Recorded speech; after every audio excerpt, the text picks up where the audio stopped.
हमल के पहले 3 माह बहुत ही इंपॉर्टेंट होते हैं। इस दौरान हर पेशेंट का ये क्वेश्चन होता है कि हम क्या करें और क्या ना करें, जिसकी वजह से वो बहुत कंफ्यूज भी होते हैं। मेरा नाम डॉक्टर अलीना बशीर है। मैं कंसल्टेंट गायनेकोलॉजिस्ट और इनफर्टिलिटी स्पेशलिस्ट हूँ और हमेशा की तरह मैं आपके लिए बहुत ही इंपॉर्टेंट वीडियो लेकर आई हूँ।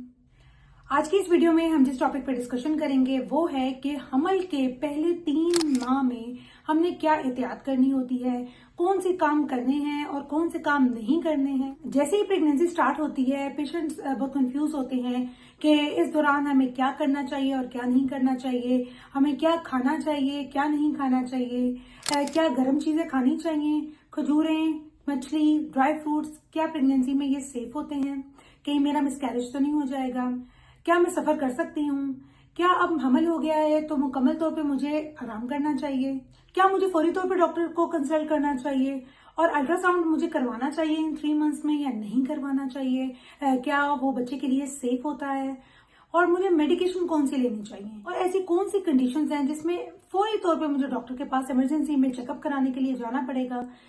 ये वो सवालात हैं जो पेशेंट्स के दिमाग में घूमते रहते हैं, लेकिन पेशेंट कंफ्यूज रहते हैं कि हम डॉक्टर से ये बातें करें या ना करें। और हर पेशेंट, चाहे उसकी फर्स्ट प्रेगनेंसी है या उसकी 4th 5th प्रेगनेंसी है, जैसे ही प्रेगनेंसी स्टार्ट होती है इस तरह के क्वेश्चंस इधर उधर से लोग भी करने लग जाते हैं। कुछ ऐसी मिथ्स हैं जो इधर उधर के लोग, पड़ोसी, घर वाले और सारे पेशेंट्स को बता रहे होते हैं, जिसकी वजह से पेशेंट मजीद कंफ्यूज होने लग जाता है। तो आज की ये वीडियो उन्हीं पेशेंट्स के लिए है जिनको ये सब क्वेश्चंस के आंसर अभी तक नहीं मिले और वो अभी तक कंफ्यूज हैं कि हमें क्या करना है और क्या नहीं करना।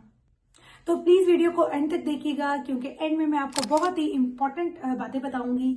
आई होप वो सारी गाइडेंस जो मैं आपको इस वीडियो में देने लगी हूँ वो इन 3 माह को गुजारने में आपकी बहुत हेल्प करेंगी। प्रेगनेंसी के जो फर्स्ट 3 मंथ्स होते हैं वो बहुत ही इंपॉर्टेंट होते हैं। इसको हम फर्स्ट ट्राइमेस्टर बोलते हैं।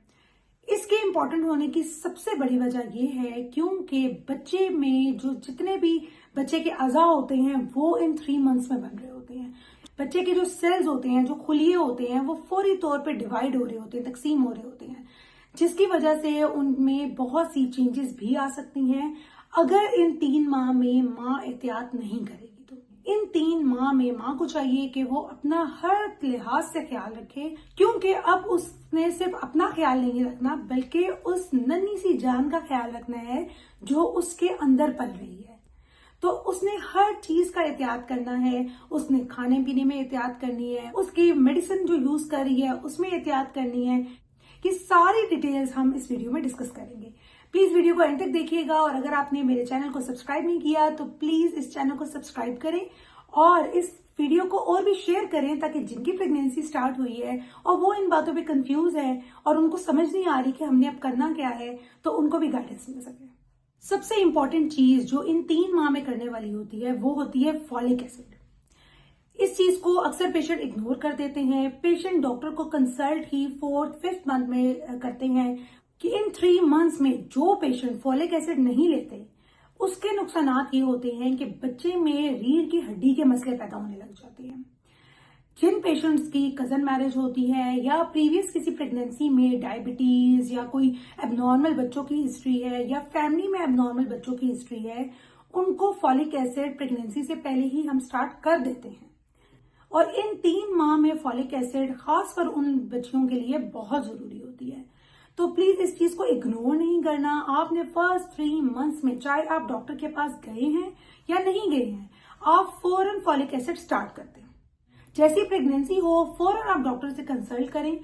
उसका फायदा ये होता है कि डॉक्टर आपको बहुत सी चीजों के बारे में बताता है, एहतियात बताता है, क्या आपने करना है, क्या आपने नहीं करना, खाना पीना क्या है, मेडिकेशन क्या लेनी है।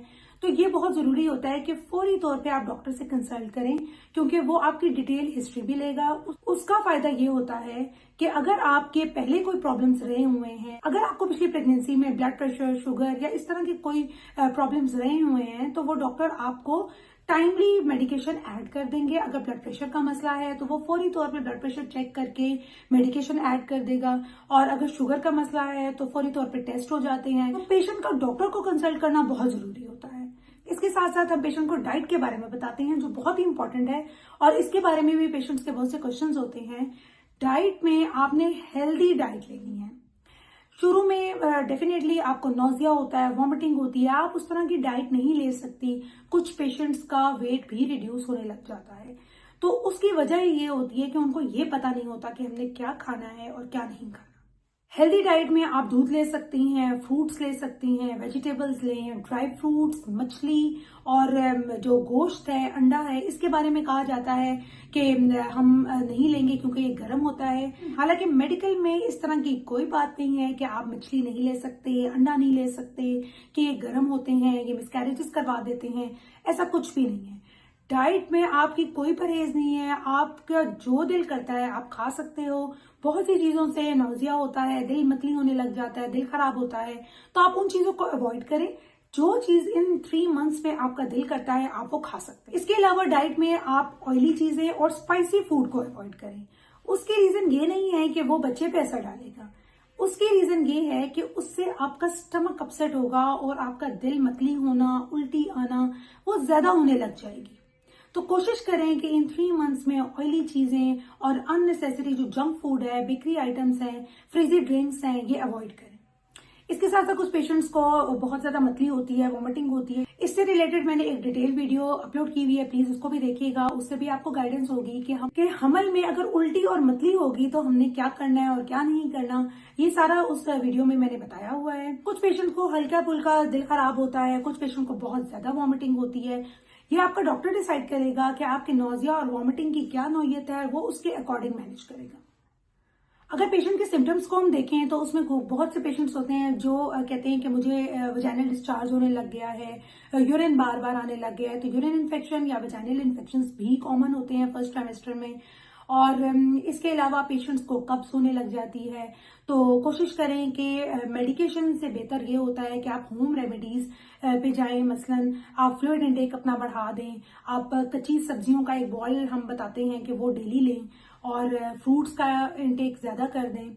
इसके अलावा जो इसबगोल का छिलका होता है वो भी आप यूज कर सकते हैं, वो भी सेफ होता है।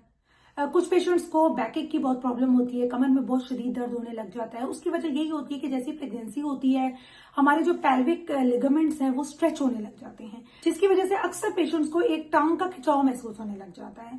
तो वो भी नॉर्मल होता है प्रेगनेंसी में। लेकिन अगर ये आपको बहुत ज्यादा हो रहा है और आपकी मूवमेंट रिस्ट्रिक्ट हो रही है, आपकी डेली रूटीन इफेक्ट हो रही है, तो फिर आप फौरन डॉक्टर को कंसल्ट करें।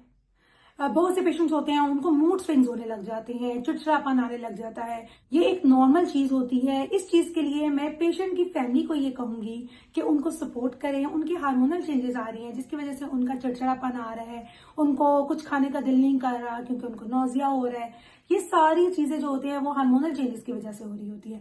तो प्लीज फैमिली सपोर्ट इसमें बहुत जरूरी होती है। बहुत से पेशेंट्स होते हैं उनको चक्कर आने लग जाते हैं, उनका बीपी लो होने लग जाता है, ये भी नॉर्मल होता है। और प्रेशर सिम्टम्स आने लग जाते हैं। पेशेंट कहता है मुझे नीचे हर वक्त प्रेशर पड़ता है और मेरा बच्चा बहुत नीचे है। तो देखिए ऐसी कोई बात नहीं होती। यूट्रस जो है वो 12 वीक से पहले नीचे ही होता है, मतलब कूल्हे की हड्डी में ही रहता है, वो एब्डोमेन में, पेट में नहीं आता। तो इस बात से कंफ्यूज ना हो कि बेबी नीचे है तो मिसकैरेज होने का खतरा होगा। हालांकि ऐसा कुछ भी नहीं है। जैसे जैसे बेबी की ग्रोथ होगी वो हम आगे डिस्कस करेंगे, बेबी पेल्विक बोन से निकलकर पेट पे आने लग जाएगा और वो पेट में आपको फील होने लग जाएगा। जब आप डॉक्टर को कंसल्ट करते हैं तो वो आपकी हिस्ट्री में आपसे मेडिकेशन के बारे में पूछता है। ये बहुत इंपॉर्टेंट चीज है। बहुत से पेशेंट्स होते हैं जो ऑलरेडी कोई ना कोई मेडिकेशन ले रहे होते हैं। कुछ पेशेंट थायराइड की मेडिसिन ले रहे होते हैं, कुछ को बीपी के मसले होते हैं, शुगर के मसले होते हैं, कुछ एंटी डिप्रेसेंट्स ले रहे होते हैं। तो बहुत सी ऐसी मेडिसिन होती हैं जो प्रेगनेंसी में सेफ नहीं होती। तो इसलिए ओवर द काउंटर कोई भी मेडिकेशन ना लें। अगर आप कोई भी मेडिसिन ऑलरेडी ले रहे हैं तो वो अपने डॉक्टर को जरूर बताएं ताकि वो उसकी डोज को एडजस्ट करे। कुछ मेडिसिन की डोज को हमने बढ़ाना होता है, कुछ को कम करना होता है, और कुछ मेडिसिन ऐसी होती हैं जो हमें स्टॉप करनी होती हैं और उसके मुतबादिल कोई मेडिसिन स्टार्ट करनी होती है। तो ये मेडिसिन जो होती है उसका डायरेक्ट इफेक्ट बेबी की ग्रोथ पे और बेबी के ऑर्गन्स पे पड़ता है। अगर आप में से कोई भी पेशेंट कोई मेडिसिन ले रहा है ऑलरेडी तो वो डॉक्टर को जरूर बताए ताकि वो उसकी डोज को एडजस्ट करे। इसके बाद कुछ ब्लड टेस्ट होते हैं, वो बहुत इंपॉर्टेंट होते हैं। इन ब्लड टेस्ट में जो रूटीन के होते हैं उसमें सीबीसी होता है, ब्लड कंप्लीट पिक्चर होती है, जिसमें हम हीमोग्लोबिन चेक कर लेते हैं कि अगर तो पेशेंट में खून की कमी आ रही है तो उसको फिर हम टाइमली मैनेज कर लेते हैं। इसके साथ आप यरकान के टेस्ट करवा लेते हैं। शुगर का टेस्ट बहुत इंपॉर्टेंट होता है, यूरिन का टेस्ट बहुत इंपॉर्टेंट होता है, क्योंकि उसमें हमने प्रोटीन्स, ग्लूकोज, कोई इन्फेक्शन, ये सारी चीजें हमने देखनी होती हैं। इसके साथ सबसे इंपॉर्टेंट चीज आती है ब्लड ग्रुप की। जिन पेशेंट का ब्लड ग्रुप नेगेटिव होता है उनके हम हस्बैंड का भी ब्लड टेस्ट करवा लेते हैं, ब्लड ग्रुप करवा लेते हैं। अगर उनका भी नेगेटिव आए तो इतना कोई प्रॉब्लम नहीं होता। लेकिन अगर पेशेंट का ब्लड ग्रुप नेगेटिव है और हस्बैंड का ब्लड ग्रुप पॉजिटिव है, उनको ये गाइड किया जाता है कि डिलीवरी के बाद आपको एक महंगा टीका लगाया जाएगा जो एंटी-डी होता है। तो उसके बारे में हम ड्यूरिंग प्रेगनेंसी ही पेशेंट को गाइड करने लग जाते हैं। जिन पेशेंट्स को थायराइड के प्रॉब्लम होते हैं, हाइपोथायराइड हो या हाइपरथायराइड हो, उनके हम थायराइड प्रोफाइल करवा लेते हैं ताकि वो पेशेंट जो मेडिसिन ले रहा है उसकी डोज को हम एडजस्ट कर सकें। कुछ कंडीशंस ऐसी होती हैं जो अलार्मिंग होती हैं, जिसमें पेशेंट ने फौरी तौर पर डॉक्टर को इमरजेंसी में चेकअप करवाना होता है। अगर आपको निचले पेट में बहुत शदीद दर्द होने लग जाए, पीवी स्पॉटिंग हो जाए, ब्लीडिंग बहुत हैवी होना शुरू हो जाए, वॉमिटिंग इतनी ज्यादा हो कि आपसे कंट्रोल ही नहीं हो रही और बीपी ड्रॉप होने लग गया है, आपकी डेली रूटीन इफेक्ट हो रही है, तो इन कंडीशंस में आपने फौरी तौर पर डॉक्टर को कंसल्ट करना है। आई होप इस वीडियो में आपको क्लियर हो गया होगा कि हमल के पहले 3 महीने कितने इंपॉर्टेंट होते हैं। इन 3 महीनों में आपने क्या करना है और क्या नहीं करना। आई होप इस वीडियो से आपको क्लियर हो गया होगा। अगर आपको ये वीडियो पसंद आई है तो प्लीज इस वीडियो को लाइक करें, चैनल को सब्सक्राइब करें और अपने तमाम फैमिली फ्रेंड्स के साथ भी शेयर करें, ताकि जो खवातीन जिनकी प्रेगनेंसी स्टार्ट हुई है उनको भी गाइडेंस मिल सके और वो भी भरपूर तरीके से फायदा उठा सकें। Thank you.